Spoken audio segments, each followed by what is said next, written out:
What were you like when you were 8 years old? Were you riding your bike with the kids in the neighborhood, or were you playing tag with your friends?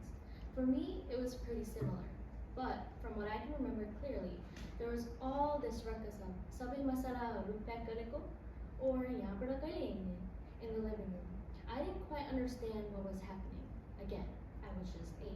I soon found out that I would be immigrating to the US with my mom and my little brother from Nepal. The thought of being able to see my father and travel to a different country at the same time built up my excitement. Though I didn't know much about the country I'd be spending my long teenage years in, the thought of leaving all my family and friends behind scared me a little bit. But again, I was just 8. I didn't know what exactly was happening.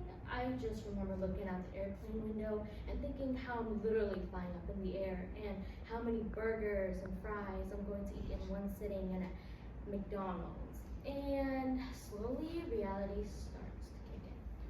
As my childhood memories begins to fade away, I realize that now I'm just 16, sitting in a tiny exam room at Boston's Children's Hospital with my family, wondering what's life going to throw at us again. I felt so numb and fears of the what ifs. I couldn't imagine what my 12-year-old brother felt at the moment.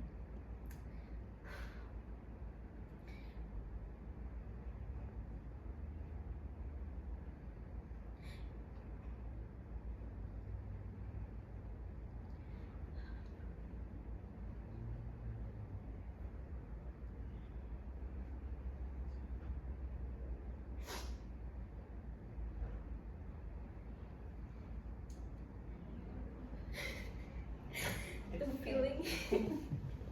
I couldn't imagine what my 12-year-old brother felt at that moment.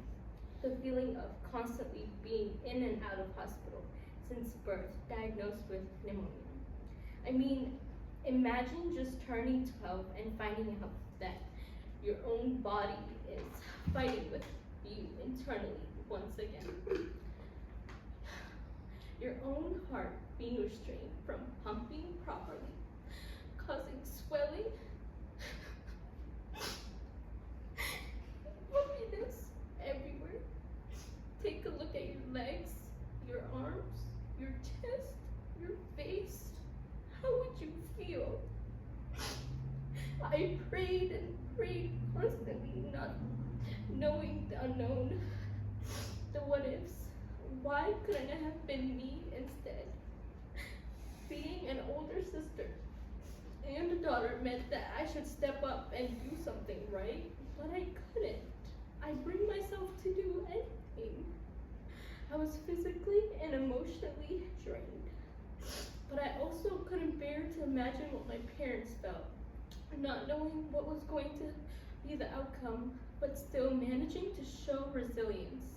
For the longest time, my parents have gone above and beyond to ensure that my brother and I receive the best of the best, whether it be our education, living a comfortable life, and teaching us good discipline and morals, even if it meant leaving their own family and friends behind to seek better opportunities for their kids.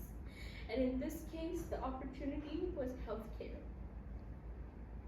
Through these 8 long years, I have developed an understanding for the need of compassion and of compassion healthcare, and I believe that one day I will make an impact by being a big sister to those around me by working in a healthcare profession and providing help and care to those that went through the same path as my family and I. FFI has been an eye-opening experience and has led me to a lot of introductions plus opportunities to helping professions, and I believe that healthcare is one of them.